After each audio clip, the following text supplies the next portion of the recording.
ಮತ್ತೆ 3 ಡಿಸಿಎಂ ಸೃಷ್ಟಿ ಮಾಡಬೇಕು ಅಂತ ನಾವು ಹೇಳಿಕೊಟ್ಟಿಲ್ಲ. ಡಿಕೆ ಸೊಕ್ಕು ಮುರಿಯಬೇಕೆಂಬ ಉದ್ದೇಶದಿಂದ ಮಾಡಿದ ಪ್ಲಾನ್.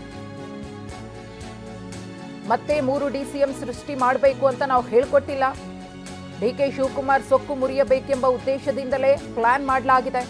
ಬೆಂಗಳೂರಿನಲ್ಲಿ ಬಿಜೆಪಿ ರಾಜ್ಯಾಧ್ಯಕ್ಷ ಬಿವೈ ವಿಜಯೇಂದ್ರ ಅವರ ಹೇಳಿಕೆ ಇದು.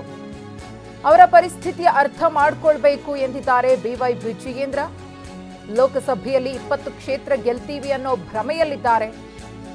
ಪಂಚರಾಜ್ಯ ಚುನಾವಣೆಯ ನಂತರ ಕಾಂಗ್ರೆಸ್ ದಿಕ್ಕಾಪಾಲಾಗಿದೆ ಅಂತ ಹೇಳಿ ಬಿವೈ ವಿಜಯೇಂದ್ರ ಅವರು ಹೇಳಿದ್ದಾರೆ.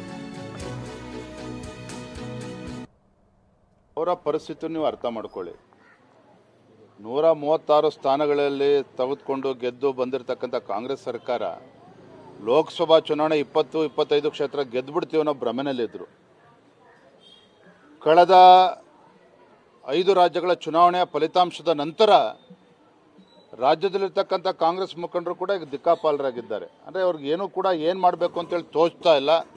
ಇಂಥ ಸಂದರ್ಭದಲ್ಲಿ ಮತ್ತು 3 ಜನ ಡೆಪ್ಟಿ ಸಿ ಎಂ ಅನ್ನು ಕ್ರಿಯೇಟ್ ಮಾಡಬೇಕು ಅಂತೇಳಿ ಬೇರೆ ಯಾರು ಹೇಳ್ಕೊಟ್ಟಿಲ್ಲ. ಇದನ್ನು ಡಿ ಕೆ ಶಿವಕುಮಾರ್ ಅವ್ರನ್ನ ಬಗ್ಗು ಬಡಿಬೇಕು, ಡಿ ಕೆ ಶಿವಕುಮಾರ್ ಅವರ ಸೊಕ್ಕು ಮುರಿಬೇಕು ಅನ್ನುವ ಉದ್ದೇಶ ಇಟ್ಕೊಂಡೆ ಕಾಂಗ್ರೆಸ್ಸಲ್ಲಿರ್ತಕ್ಕಂಥ ಮಹಾನ್ ನಾಯಕರುಗಳು ಎಲ್ಲರೂ ಸೇರಿ ಇವತ್ತು ಡಿ ಕೆ ಶಿವಕುಮಾರ್ ಅವರಿಗೆ ಬಲಿ ಹಾಕೋದಕ್ಕೆ ಮಾಡಿರ್ತಕ್ಕಂಥ ಒಂದು ಯೋಜನೆ ಇದು.